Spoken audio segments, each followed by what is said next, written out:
అందరికీ నమస్కారం అండి. రేషన్ కార్డు కొత్తగా చేసుకోవాలన్నా, రేషన్ కార్డులో ఎవరైనా యాడ్ చేయాలన్నా, ఎవరైనా తీసేయాలన్నా, రేషన్ కార్డు అడ్రస్ మార్చుకోవాలన్నా, అలాగే రేషన్ కార్డు స్ప్లిట్ చేసుకోవాలన్నా, ఇలాంటి రేషన్ కార్డుకు సంబంధించి ఎలాంటి సర్వీస్ చేసుకోవాలన్నా మీరు తప్పకుండా ఈ విషయాలు ముందుగానే తెలుసుకోవాలి. అవి ఏంటి అనేది నేను ఈ వీడియోలో చెప్పబోతాను. వీడియో పూర్తిగా చూడండి. కొత్తగా ఎవరైనా చూస్తుంటే తప్పకుండా మా ఛానల్ ని సబ్స్క్రైబ్ చేసుకొని మీ ఫ్రెండ్స్ అండ్ ఫ్యామిలీకి తప్పకుండా షేర్ చేయండి. మీకు యూస్ కాకపోయినా మీ ఫ్రెండ్స్ అండ్ ఫ్యామిలీకి తప్పకుండా ఎవరికొకరికి హెల్ప్ అవుతుంది ఈ వీడియో అయితే. మొదటి పాయింట్ ఏంటి అంటే మీరు రేషన్ కార్డు కి సంబంధించి ఎలాంటి సర్వీస్ పొందాలన్నా మీకు ఖచ్చితంగా ఉండాల్సింది హౌస్ హోల్డ్ మ్యాపింగ్. ఈ హౌస్ హోల్డ్ మ్యాపింగ్ కనుక లేకపోయినట్లయితే మీరు ఎలాంటి సర్వీస్ అయితే రేషన్ కార్డు కి సంబంధించి పొందలేరు. ఒకవేళ హౌస్ హోల్డ్ మ్యాపింగ్ లో కనుక మీ పేరు లేకపోయినట్లయితే మీకు దగ్గరలో ఉన్న సచివాలయంలో వెళ్లి మీరు హౌస్ హోల్డ్ మ్యాపింగ్ అనేది చేపించుకోవచ్చు.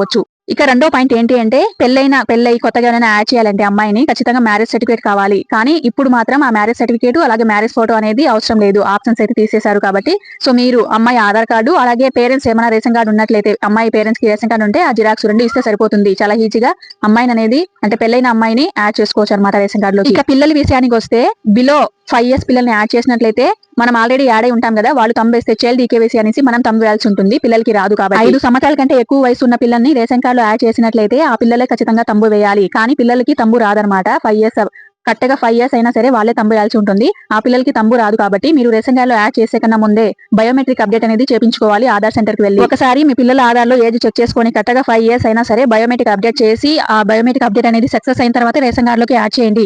అలాంటప్పుడే రేషన్ కార్డు ఆ పిల్లల్ని యాడ్ చేసిన తర్వాత ఈకేవైసీ చేసేటప్పుడు ఆ పిల్లల తంబు అనేది తీసుకుంటుంది. లేకపోతే ఆ పిల్లల తంబు తీసుకోదు. ఒకవేళ రేషన్ కార్డు చేసినా సరే తర్వాత మీరు బయోమెట్రిక్ అప్డేట్ చేశారనుకోండి, సో అంతలో టైం అయిపోతుంది, ఈకేవైసీ టైం అయిపోతుంది, ఆ అప్లికేషన్ అనేది రిజెక్ట్ అయ్యే అవకాశం ఉంది. కాబట్టి ముందుగానే ఆధార్ లో అప్డేట్ చేయించుకోండి బయోమెట్రిక్ పిల్లలవి. ఒకప్పుడు అయితే 15 సంవత్సరాల ఏజ్ పిల్లలకి దాటినట్లయితే బర్త్ కింద యాడ్ చేసే ఆప్షన్ అయితే లేదు. కానీ ఇప్పుడు ప్రభుత్వం అయితే 15 సంవత్సరాలు దాటిన వాళ్ళు కూడా రేషన్ కార్డులో యాడ్ చేసే ఆప్షన్ అయితే ఇచ్చింది. ఖచ్చితంగా మీ పిల్లల్ని రేషన్ కార్డులోకి యాడ్ చేయాలంటే బర్త్ సర్టిఫికేట్ అలాగే ఆధార్ కార్డు 2 కూడా ఉండాలి. ఇక మెయిన్ ఇంకో విషయం చెప్పాలి. చాలా మంది ఈ విషయంలో తప్పైతే చేస్తూ ఉంటారు. 2 కొడుకులు ఉంటారు. 2 కొడుకులకి పెళ్ళై పిల్లలు కూడా పుట్టేసింటారు. ఏమనుకుంటారంటే ఒక కోడల్ని ఒకసారి ఇంకో కోడల్ని ఇంకోసారి యాడ్ చేద్దాం అనేసి అప్లికేషన్ లో ఒక కోడలి పేరే రాసి అప్లై చేసేస్తారు. తర్వాత మళ్ళీ ఇంకో కోడల్ని ఎక్కించాలండి అనేసి ఈ అప్లికేషన్ చేసిన వెంటనే ఇంకో 1-2 రోజుల్లో మళ్ళీ వచ్చి అడుగుతుంటారు.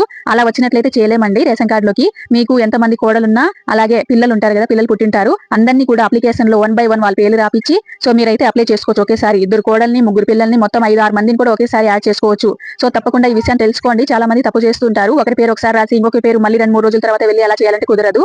సో ఒకేసారి అందరి పేర్లు రాసి ఒకేసారి అందరినీ ఎవరైతే యాడ్ చేయాలో అందరినీ ఒకేసారి యాడ్ చేయించుకోండి. ఇంకోటి మీరు ముఖ్యంగా తెలుసుకోవాల్సింది ఏంటి అంటే మీరు రేషన్ కార్డులో ఏమైనా యాడ్ చేసినా లేదు కొత్త రేషన్ కార్డు చేసుకున్నా లేదు రేషన్ కార్డు స్ప్లిట్ చేసినా ఏం చేసినా సరే ఖచ్చితంగా ఈకేవైసీ అనేది వేపించాలి. రేషన్ కార్డు చేసిన తర్వాత టీ నెంబర్ అనేది వస్తుంది. ఆ టీ నెంబర్ పెట్టి డిఏ గారి లాగిన్ లో ఖచ్చితంగా మీరందరూ కూడా ఈకేవైసీ అనేది వేపించాలి.